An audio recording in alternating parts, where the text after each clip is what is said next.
Bueno, pues la idea de este taller va a ser hablarles un poco de TensorFlow. Esta va a ser una serie de talleres, no va a ser solo el de hoy. El de hoy es específicamente para introducirles a TensorFlow, a esta herramienta, pero la idea es hacer una serie de talleres en las que les explique más a fondo cómo funciona TensorFlow. Este es un proyecto de AI Learners, está aquí, es nuestro logo. Somos una comunidad en la Ciudad de México, hacemos un meetup una vez al mes y subimos casi todos nuestros videos a YouTube, por si alguien nos quiere ver, aquí está nuestra página. Eh, Hacemos un evento cada mes, mes y medio, y bueno, estamos intentando impulsar el sector, bueno, el mundo de inteligencia artificial en Hispanoamérica, no solo en México, pero bueno, ahí es donde hacemos nuestros meetups. Sin más, ya voy a comenzar. Ahí está mi correo por si alguien me quiere agregar, me quiere enviar un correo. Y también aquí está el link a nuestro GitHub. Ahí van a encontrar el código de esta presentación y presentaciones que hemos tenido antes. Entonces, solo como una advertencia, como un anuncio más bien, este no es un curso de matemáticas. TensorFlow es una herramienta de Machine Learning y todo lo que tiene que ver con Machine Learning realmente está completamente sustentado en matemáticas. En álgebra lineal, en cálculo y en técnicas de optimización y en estadística, probabilidad y muchas otras áreas de matemáticas. Entonces, en este curso no vamos a estar viendo las partes matemáticas de Machine Learning, pero sí es importante que tengan consciente que es esencial tener buenos niveles de matemática o por lo menos tener una comprensión hasta cierto punto profundo de cómo funcionan matemáticamente los modelos que están utilizando. No se puede tratar solo de utilizar un modelo por utilizarlo. Tampoco es un curso de Machine Learning, aunque sí vamos a ver cómo programar varios modelos desde cero, sin tener como ningún conocimiento previo. Eh, pero bueno, aquí les puse el link de dos cursos excelentes. Uno es de Andrew Ng, que está enfocado en Machine Learning desde cero, pero es un enfoque muy formal, muy matemático. Y un curso de Data Science de Johns Hopkins University. Entonces, bueno, pues vamos a hablar sobre todo de TensorFlow. Entonces, los objetivos de estas charlas, para comenzar, es entender cómo funciona TensorFlow en sus diferentes niveles. El segundo es aprender a utilizar TensorFlow 2. Ahora mismo seguimos en TensorFlow 1, pero en unas semanas va a ser el TensorFlow Dev Summit, en 2 semanas. Ese es un evento que hacen cada año, bueno, desde el año pasado, en el cual hacen muchos anuncios de nuevos cambios y muchas cosas nuevas con TensorFlow. El año pasado, por ejemplo, se anunció TensorFlow.js, se anunciaron varias herramientas de producción y muchas cosas más. Entonces, bueno, vamos a aprender a utilizar TensorFlow 2, que ya está viniendo en las próximas semanas. Ya está anunciado, ya se puede correr en prueba y que, bueno, va a ser el nuevo código estándar para hacer desarrollo en TensorFlow. El siguiente punto es que queremos saber cómo implementar modelos de Machine Learning utilizando sus bibliotecas. Y vamos a estar trabajando tanto con librerías en un nivel más bajo, o sea, TensorFlow en sus niveles más bajos, como los niveles más altos de TensorFlow, que sería Keras. Y finalmente, que creo que es algo muy útil y que muy poca gente sabe hacer en este momento, es no solo hacer la parte de Machine Learning, sino cómo lanzamos esos modelos a producción. Y ahí es donde TensorFlow realmente es muy bueno. Entonces, hoy no vamos a ver todo eso. La idea es que vamos a tener una serie de webinars como este en el que vamos a estar viendo cada uno de estos puntos. Entonces, para comenzar, ¿qué es TensorFlow? TensorFlow realmente es una herramienta de Machine Learning creada por Google. Está enfocada en hacer procesamiento numérico a gran escala. Y bueno, ya tiene varios años, es open source desde el 2015. Google tiene una versión interna que es ligeramente diferente a la open source, pero las diferencias son más bien en compatibilidad con sus sistemas internos. Es de los proyectos que tiene más estrellas en GitHub, tiene más de 100.000 estrellas. Es bastante fácil empezar a contribuir, aunque sean cosas como documentación o pequeños cambios. Hay un montón de issues en GitHub por si alguien quiere empezar a contribuir con este proyecto. Entonces, ¿por qué TensorFlow? ¿Por qué es tan útil? Normalmente en la academia buscan lograr implementar nuevas ideas. Ahí es donde normalmente la gente de academia busca librerías que tengan mucha flexibilidad, que les permita implementar fácilmente ideas nuevas. Por otro lado, la industria necesita normalmente escalabilidad. ¿Cómo podemos tener modelos que requieren cientos de millones de datos entrenándose en vivo? ¿Cómo podemos estar actualizando, monitoreando modelos a tal escala? Entonces, TensorFlow es muy interesante porque tiene a la vez mucha flexibilidad y escalabilidad muy, muy fuerte. Dado que esta es una librería de Google y es la que utilizan ellos mismos, está asegurado de que la escala, o sea, que pueda aguantar una escala muy grande. La parte de portabilidad la vamos a discutir un poco más adelante, pero prácticamente TensorFlow puede correr en un celular, en una aplicación de Android, en el browser con TensorFlow.js, en un servidor, en una computadora, en un Raspberry Pi, ¿no? Para hacer Internet de las cosas. Entonces, por ese lado te da muchas opciones para hacer diferentes cosas. Tiene un conjunto de herramientas para producción. No voy a entrar en detalle en esto en este momento, pero bueno, tiene varias herramientas muy buenas. Y por último, que no es necesariamente un buen argumento, pero bueno, ha sido altamente validado por varias compañías grandes. Google, OpenAI, NVIDIA, Intel, Airbnb, todos han utilizado o utilizan TensorFlow. Entonces, eso te muestra de que es una librería que funciona bien a gran escala. Entonces, no significa que porque los demás lo hagan, usen esta librería, hay que utilizarla, pero bueno, que la estén utilizando ya dice mucho. Como les dije, hay otras librerías. La que ha destacado más en el último año, 2 años, es PyTorch, pero hay otras, MXNet, Caffe y Chainer. TensorFlow 2 está agarrando algunas ideas de estas librerías, entonces está actualizando para ser un poco más amigable, sobre todo para que sea más fácil de aprender. Eh, el problema de estas librerías en general es que son más académicas y no funcionan tan bien en producción a gran escala. Entonces, bueno, vamos a seguir hablando de TensorFlow. Es un poco difícil recomendar libros en TensorFlow o cursos porque se va actualizando, va cambiando el ecosistema muy rápido. Pero bueno, aquí les pongo estos links. Luego vamos a subir la presentación. Entonces está la documentación de TensorFlow, la guía de Keras, que es la librería en nivel más alto de TensorFlow. Y bueno, si siguen tanto en Medium como en YouTube, constantemente están subiendo nuevo material. Y por último, GitHub. Entonces, este es más o menos cómo está el mundo de TensorFlow en este momento. Principalmente, esta es la capa más común, el Python Frontend. Es la librería que la mayoría de la gente utiliza, pero bueno, dentro de esa librería tenemos varios niveles. Keras es una librería también de Machine Learning que utiliza como backend TensorFlow. Entonces, dentro de TensorFlow ustedes pueden utilizar Keras, que es muy útil para crear redes neuronales, y en 10 o 15 líneas de código pueden crear modelos muy, muy poderosos, llegando a niveles cercanos al estado del arte. Pero también hay otras herramientas, como los estimadores o los datasets, que los vamos a ir discutiendo. Pero bueno, no solo es de Python. Lo interesante de TensorFlow es que puede correr en C++, en Java, en JavaScript, en Go, en Swift. Y en el nivel más bajo corre directamente en el hardware, en CPU. Eso lo vamos a discutir en unos minutos. Entonces, antes de comenzar la programación de TensorFlow, les voy a mostrar 4 o 5 ejemplos rápidos de cosas que se han hecho interesantes con TensorFlow. Esta es detección de cáncer de piel. Esta es una investigación que salió hace 2 o 3 años. Utilizan una técnica que se llama aprendizaje por transferencia, que es entrenas un modelo para un caso muy general y luego lo entrenas adicionalmente para tu caso específico.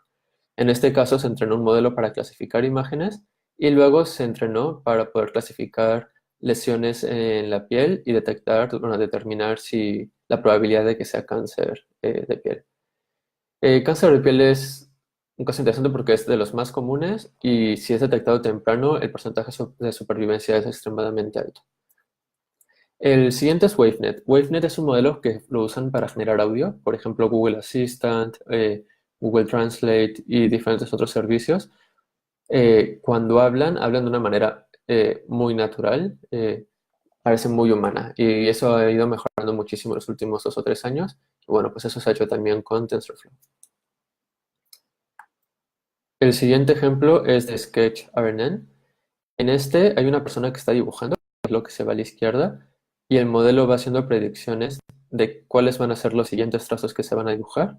Esto es utilizando una red neuronal recurrente, es un tipo de modelo para predecir secuencias.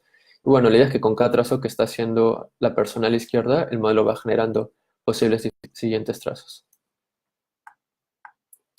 Este se llama transferencia de estilo neuronal. En esta tenemos una imagen de contenido, que es la de la izquierda, una imagen de estilo, que es la del centro, y finalmente una imagen de salida. Entonces lo que está haciendo este modelo es que replica la primera imagen, la de contenido, con el estilo de la segunda imagen.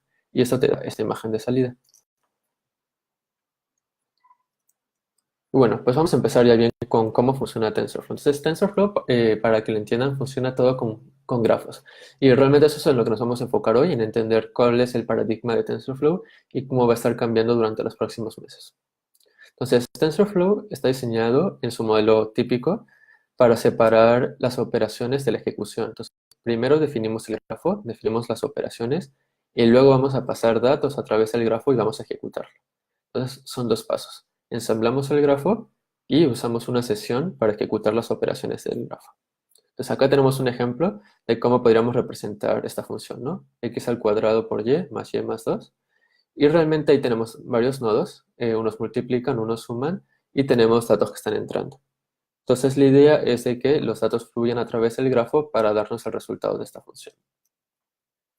Entonces, ¿por qué se llama TensorFlow? El componente principal es tensor. Un tensor es un arreglo de n dimensiones. Entonces, si es de 0 dimensiones, es un escalar. Si es una dimensión, es un vector. Si puede ser todas las dimensiones que ustedes quieran, una matriz. El número de dimensiones se llama rank. Entonces, vamos a empezar a programar. Eh, para comenzar, el código lo pueden encontrar en nuestra página de GitHub, AI Learners MX, TensorFlow Course, la lección 1, y aquí está el cuaderno. Entonces, este cuaderno viene con todas las instrucciones y con links adicionales por si lo quieren revisar a fondo, pero por ahora vamos a programarlo desde cero. Si alguien tiene cualquier pregunta, no duden en preguntar en el chat de Facebook y respondo la pregunta. Si va a quedar grabado, lo vamos a estar subiendo a YouTube en los próximos días. Entonces, bueno, si alguien quiere seguir el código, lo puede estar utilizando aquí en GitHub, lo puede estar viendo, pero vamos a estar utilizando ahora una herramienta que se llama Colab. Colab o Collaboratory es una herramienta de Google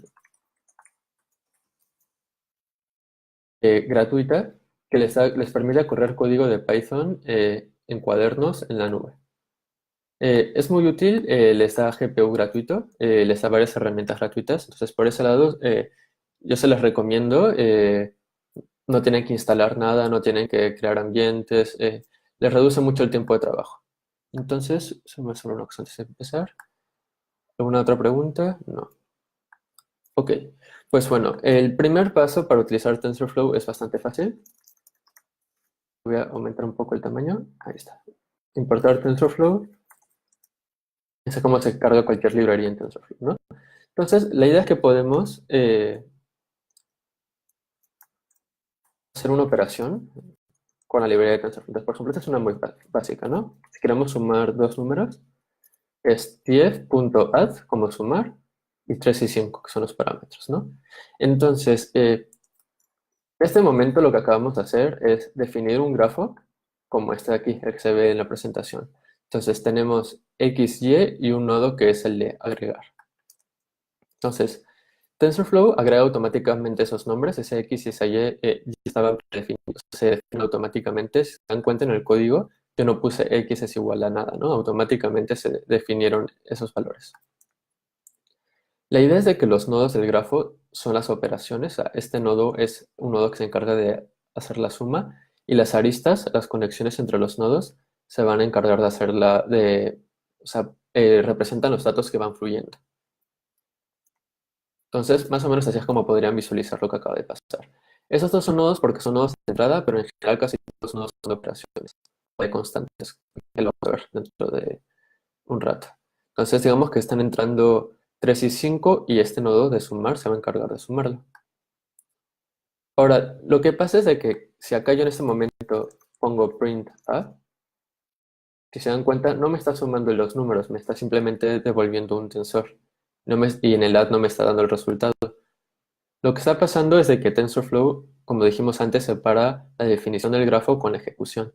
Y por lo tanto necesitamos crear una sesión y ejecutar el grafo dentro de esa sesión para poder conseguir los valores. Entonces, un ejemplo es ses igual a tf session. Entonces, así es como creamos una nueva instancia de la sesión. Vamos a usar la función run, le tenemos como argumento para ejecutar el código y finalmente tenemos que cerrar la sesión. Pues, son tres pasos. Creamos la instancia de la sesión, ejecutamos el grafo A, es un nodo que está definido acá, ¿no? Que se encargaba de sumar 3 y 5, y bueno, ahí nos está regresando el resultado. ¿Hasta aquí hay alguna pregunta? ¿No? Perfecto. Entonces, eso es lo que hemos hecho ahora. Entonces, en TensorFlow tienes que definir el grafo, luego creas una sesión y dentro del grafo dentro de la sesión ejecutas el grafo para conseguir el valor de A. Hay una manera un poco más similar a Python y más amigable para hacer esto, que es la siguiente. Esto es exactamente lo mismo que la celda de arriba, pero aquí ya no se tienen que preocupar en cerrar el grafo. Acá directamente ya lo estás corriendo. Entonces todo lo que pongas aquí dentado ya está ejecutándose dentro del grafo. Entonces hasta ahora es muy sencillo, ¿no? Aquí definimos el grafo y aquí lo ejecutamos dentro de la sesión. Entonces, vamos a ver un ejemplo un poco más interesante. Entonces vamos a programar uno un poquito más complicado. Entonces digamos que tienen dos valores de entrada, X y Y quieren hacer tres operaciones. Entonces, la primera va a ser igual que antes, una suma. La segunda operación vamos a hacer una multiplicación, X y Y. Y la tercera puede utilizar los dos anteriores. Entonces, vamos a hacer la suma de dos valores, multiplicar dos valores y luego hacer uno al exponente del otro, ¿no? Y al igual que antes, creamos una instancia de la sesión y podemos ejecutar el grafo. En este caso, solo voy a ejecutar la tercera operación y acá me da el resultado, que es el correcto. Entonces, ¿cómo representa TensorFlow esto internamente? Cuando definimos el grafo, me estás diciendo, ok, tengo un nodo que se va a encargar de multiplicar, tengo otro nodo que se va a encargar de sumar, y entre estos dos nodos van a estar conectados con un tercer nodo que es Pau, que es la operación número 3. Entonces, lo que está diciendo esto es de que Pau depende de los dos nodos anteriores para poder ejecutarse. Y bueno, lo que está dando es la presencia de los nodos en el grafo. Un ejemplo, un pequeño cambio a este código. Entonces vamos a agregar, digamos, un nodo más, que lo voy a llamar useless. Digamos que este nodo va a utilizar igual los datos de antes. Y todo sigue exactamente igual, no estoy ejecutando este nodo dentro de la sesión, por lo tanto no va a importar. Entonces, ahora mismo el grafo se ve como este de acá. Tenemos dos nodos, uno de suma, uno de multiplicación, estos dos se conectan con el de Pau igual que antes, y el de add se conecta igual con otro de multiplicación, que es esta de aquí, que es el useless. ¿Qué ventaja nos da esto? Si quisiéramos, digamos que ahora estamos trabajando con números, entonces se ve sencillo, pero imaginen que estuviéramos trabajando con cientos de millones de datos. Entonces, si quisiéramos ejecutar Pau, como ya sabe que Pau depende de add y de mul, simplemente va a utilizar esos. Nunca va a ejecutar este nodo. Entonces, solo va a ejecutar las operaciones, las computaciones que son requeridas por el grafo, por el nodo del grafo que se está ejecutando. Y esto nos va a evitar tener que estar corriendo código innecesario.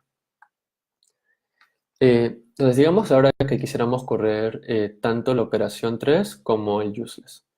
Entonces, creo que esa es una buena ocasión para ver un poco de la documentación. Entonces, vamos a buscar TensorFlow Session en Google.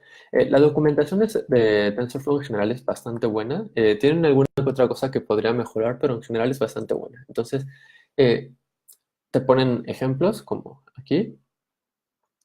Y bueno, podemos ver el session.run, que es la operación que estamos viendo. Entonces, no voy a leerla ahora toda, pero prácticamente lo que acá dice es de que el primer argumento fetches puede recibir o un nodo del grafo o una lista de nodos. Por lo tanto, lo que te dice acá, puede recibir una lista de cualquiera de estas cosas. TF operation, TF tensor, ahora estamos trabajando con TF tensor. Entonces, si quisiéramos ejecutar tanto useless como op3, la operación 3, vamos simplemente poner acá useless. Y ya está. Entonces ya hemos ahora sí ejecutado tanto este nodo como este nodo. Entonces, TensorFlow nos permite ejecutar más de un nodo a la vez. Y bueno, ¿hasta aquí hay alguna pregunta? ¿No? Vale, perfecto. Entonces, lo interesante de TensorFlow entonces es que podemos dividir todo en subgrafos. Entonces, digamos que tenemos igual que antes un grafo de este estilo, que está multiplicando y sumando, que recibe números como entrada.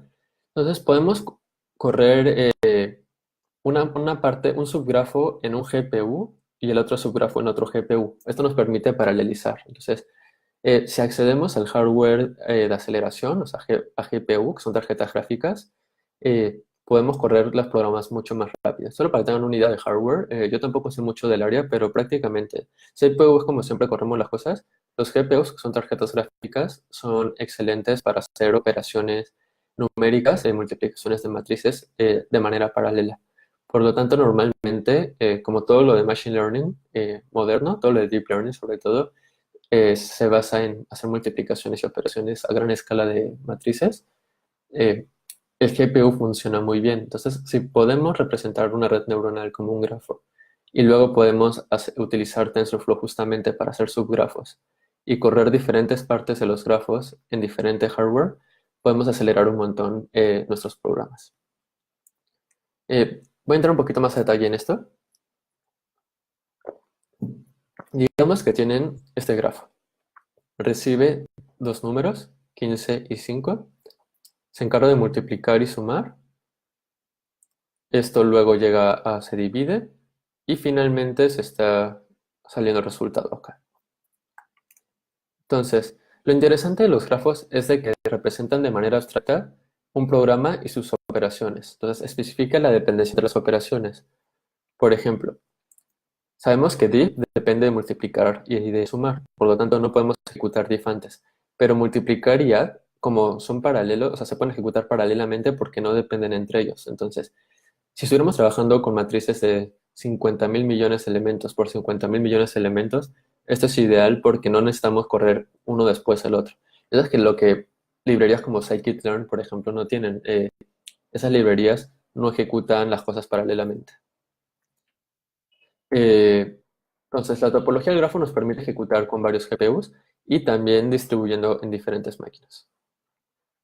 Entonces, eh, esto ya vamos a tocar un poquito la parte de TensorFlow al nivel más bajo, pero eso ustedes no se tienen que preocupar apenas que quieran hacer como algo muy específico. Entonces, la idea es de que no solo pueden correr, digamos, mul en un GPU y ya en otro GPU, sino que dentro de mul las operaciones se pueden paralelizar. Entonces, vamos a tocar un ejemplo de una operación que es la transpuesta. Ya existe en TensorFlow, tf.transpose, y simplemente saca la transpuesta de otra matriz. Tanto el CPU como el GPU comparten una interfaz. Una interfaz es una definición que hay ahí en C o en C++ que te dice cuál va a ser la estructura de esa operación, qué valores está esperando de entrada, qué valores está esperando de salida. No se preocupen mucho por esto, simplemente está diciendo que espera una entrada y tiene una salida. Lo interesante es que ya la implementación tiene una implementación en código de C++, que es lo normal, y código en CUDA. Y CUDA, si no lo conocen, es código muy similar a C, pero que les permite trabajar directamente con el GPU, les permite paralelizar con mucha facilidad. Entonces, no importa el código realmente, pero simplemente digamos que ya en el nivel más bajo de la implementación, cada operación en TensorFlow tiene una implementación en C++, que es como lo harías una persona normalmente, y una implementación paralelizada en CUDA que funciona para el GPU. Entonces, eso les permite sacar el máximo el jugo del hardware. Entonces, si tienen GPU, TensorFlow puede ser mucho más potente. Entonces, ¿por qué estoy ahora trabajando con Colab? Colab es interesante porque tiene GPUs gratuitos. Entonces, si van a Runtime, Change Runtime Type, acá pone aceleración de hardware, y si le cambian, tiene GPU gratuito. Entonces, esto me va a crear un nuevo ambiente, me lo está reiniciando, por lo tanto, tengo que volver a ejecutar la celda que está importando TensorFlow. Pero en este momento pues ya tengo GPU disponible. Entonces, solo para revisar si todo está bien, existe este método. Les dice si hay un GPU disponible. Y me dice que es verdadero. Entonces solo vamos a saber cuál es el nombre del dispositivo. El dispositivo es como se dice normalmente al GPU. Entonces, en este caso tenemos un GPU 0. Entonces, bueno, ya con esto significa que ya tenemos acceso a un GPU, antes estamos trabajando directamente con CPU. ¿Alguna pregunta hasta ahora?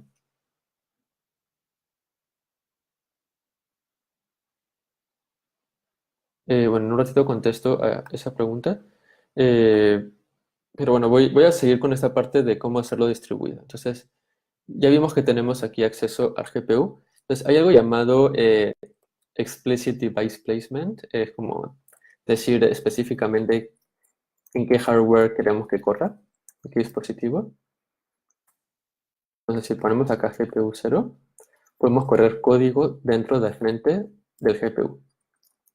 Entonces, les voy a mostrar otras operaciones. Es bastante intuitivo, pero si alguien tiene alguna duda, solo digan. Entonces, digamos que acá tenemos esto es como un vector, es un tensor constante. ¿Ok? Vamos a definir otra. Es igual, 1.0, 2.0 y 5.0. Le estoy poniendo un nombre solo para que vean otras cosas que se pueden hacer. Y lo mismo que antes, multiply, para hacer la multiplicación de A con B. Entonces, igual que antes, tenemos que hacer ses 10.session, solo que ahora a la hora de ejecutar la sesión hay que especificar de que estamos dando el placement del dispositivo de manera específica. O sea, que estamos definiendo que estamos haciendo el explicit device placement. Log device placement print ses.run set. Pues esto nos está ejecutando esta operación, se está multiplicando estas dos listas y está imprimiendo el resultado. Y esto lo está haciendo todo con GPU. Eh, ¿Hasta aquí hay alguna pregunta? ¿No? Venga, perfecto. A ver, entonces, pues bueno, eso era lo siguiente.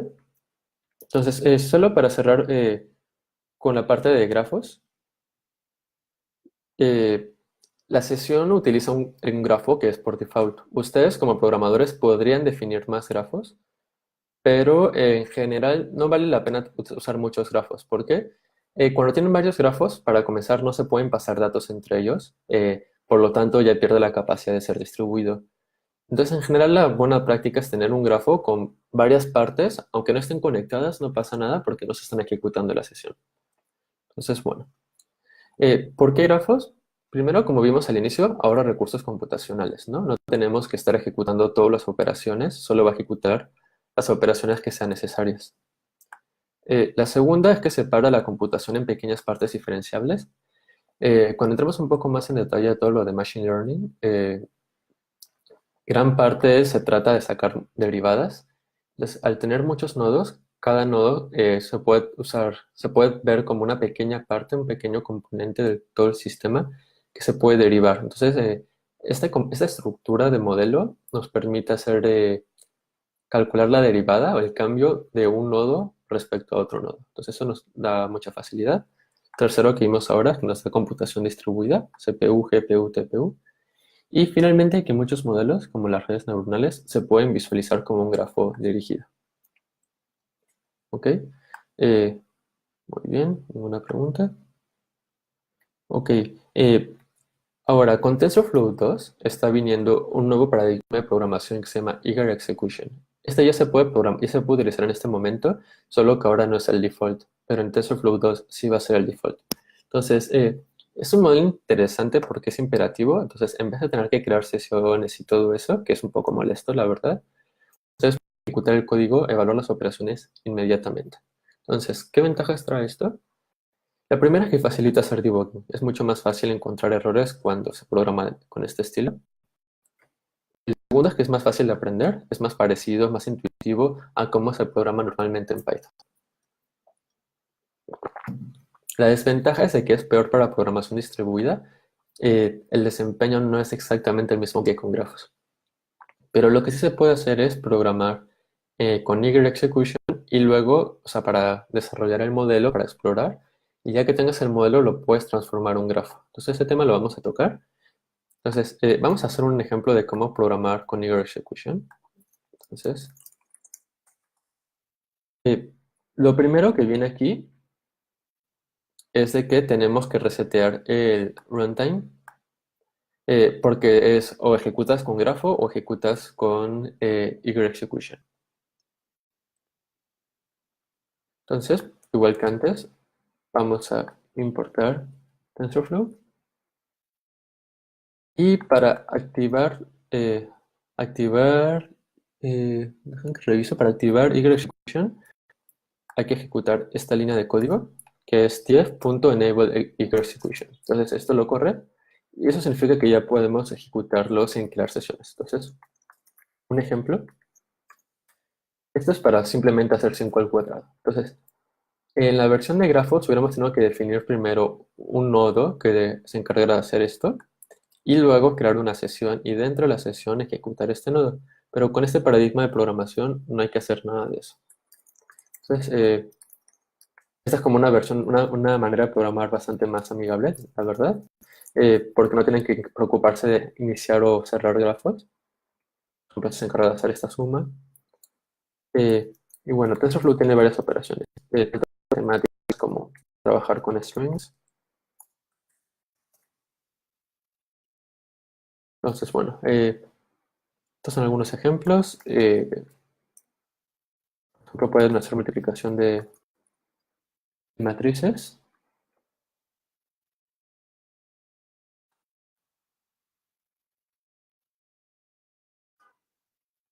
Pueden imprimir la X. Pueden ver el tamaño de las dimensiones en X. Es 1 y 2. Pueden ver el tipo de dato. Pueden ver diferentes cosas. Entonces, son dos paradigmas diferentes. Entonces, al inicio estuvimos programando con grafos. Este es más parecido a lo que han programado probablemente normalmente. Es código un poco más normal. Entonces, simplemente tengan en cuenta que son dos paradigmas. Casi todo el código que van a ver ahora mismo en la industria o en la investigación es con el modelo anterior, con el modelo de sesiones. Pero ya a partir de ahora creo que va a ser cada vez más común empezar a ver código con este estilo de programación, Eager Execution. Entonces, ya estamos casi cerrando. Vamos a cerrar con un tema más que es NumPy. Entonces, si han trabajado en Data Science o Machine Learning, probablemente ya han trabajado con NumPy. NumPy es una librería para cómputo numérico. La diferencia entre los tensores y los arreglos de NumPy es que un tensor entra en memoria acelerada, entra en GPU. Esa es la principal diferencia. Los otros que son inmutables, pero eso no es tan importante como esto, porque esto da todo el potencial a TensorFlow. Esto no significa que tengan que hacer cosas raras. De hecho, tanto las operaciones de TensorFlow como las operaciones de NumPy tienen soporte para el otro. Entonces, para que vean un ejemplo, si tienen una lista, bueno, un NumPy array de puros unos, se hace aquí el ejemplo, una matriz de 3x3 de puros unos. Y digamos que eso lo quisieran mezclar con un tensor. Entonces digamos que tienen tf.multiply y queremos multiplicar ese arreglo de NumPy por 42, bueno, 43, 42. Y eso podemos imprimir el resultado. Ya nos da 42 cuentos. Entonces aquí ya estamos mezclando un arreglo de NumPy, un ND-array, con un número y lo estamos ejecutando directamente en TensorFlow. De la misma manera, si ustedes hacen operaciones en NumPy, por ejemplo, np-add, si queremos sumar 1 a ese tensor, NumPy simplemente va a convertir el tensor en un arreglo de NumPy. Pero al final del día, el tipo de dato del tensor sigue siendo un tensor. Es eager tensor por el tipo porque hemos habilitado eager execution, pero bueno, eso es principalmente la diferencia entre tensor y NumPy, y esto da mucha ventaja porque nos permite hacer toda la parte de preprocesamiento de datos con NumPy y luego crear el modelo en TensorFlow y ejecutar el modelo en TensorFlow. Entonces, eso era realmente el demo que quería ver hoy, eran los primeros pasos con TensorFlow, pero vamos a seguir teniendo nuestros webinars con AI Learners durante las próximas semanas, los próximos meses. Entonces, la primera parte va a ser introducir a TensorFlow, entender cómo funciona TensorFlow, que va a ser probablemente una sesión más. Luego vamos a ver Machine Learning con TensorFlow, cómo hacer regresión lineal logística, implementar redes neuronales convolucionales recurrentes desde cero y utilizando las librerías de diferentes niveles. Y finalmente ver TensorFlow en producción. Vamos a ver un poco de las como 10, 15 herramientas diferentes que tiene TensorFlow, por ejemplo, para TF-Lite para correr en un dispositivo celular, TensorFlow.js para ejecutar en JavaScript, cómo crear un endpoint, cómo tener un servidor y todo ese tipo de cosas. Entonces, bueno, pues muchas gracias. Acá está mi correo, aquí está el GitHub, por si alguien no llegó al inicio. En GitHub, de nuevo, está TensorFlow Course, la lección 1, y aquí está el cuaderno. Eh, si quisieran abrir esto en Colab, ahí mismo está el link. Entonces, con Colab pueden abrir directamente este cuaderno. En esta versión del cuaderno está todo documentado, todo lo que hemos hecho ahora está, pero documentado de una manera bastante bonita, con links a otros documentos, a la documentación de TensorFlow y con imágenes de los grafos que hemos creado en este momento. Entonces, bueno, muchas gracias a todos. Eh, bueno, respondiendo a unas cuantas preguntas, Ariel me pregunta si el uso del paralelismo de GPU se hace de manera manual. Y no, la respuesta es no. De hecho, se hace de manera automática a unos niveles un poquito más alto. Pero bueno, ahora que estamos trabajando en nivel más, en casi el nivel más bajo de TensorFlow, sí se hace de manera manual. Les voy a poner los links de esto en el chat, por si alguien lo quiere. Bueno, pues Colab se los recomiendo mucho. Tiene este truco bonito que a mí me gusta, que si ponen al link hasta aquí eh, y copian el link de GitHub y lo ponen acá como parámetro en el link en Colab, les va a abrir directamente cualquier cuaderno que haya en GitHub. Entonces, si ustedes alguna vez tienen un cuaderno de Jupyter bueno que está en GitHub, simplemente pueden copiar ese link y pegarlo acá y lo van a abrir aquí directamente. Y aquí igual, en Runtime, Change Runtime Type, tienen GPU y tienen TPU, que son gratuitos, pero son gratuitos compartidos, pero son bastante mejor que ejecutarlo directamente en CPU. Eh, bueno, si no hay ninguna otra pregunta, muchas gracias a todos y a todas. Cualquier pregunta me pueden ahí escribir por el correo y muchas gracias. Buenas noches.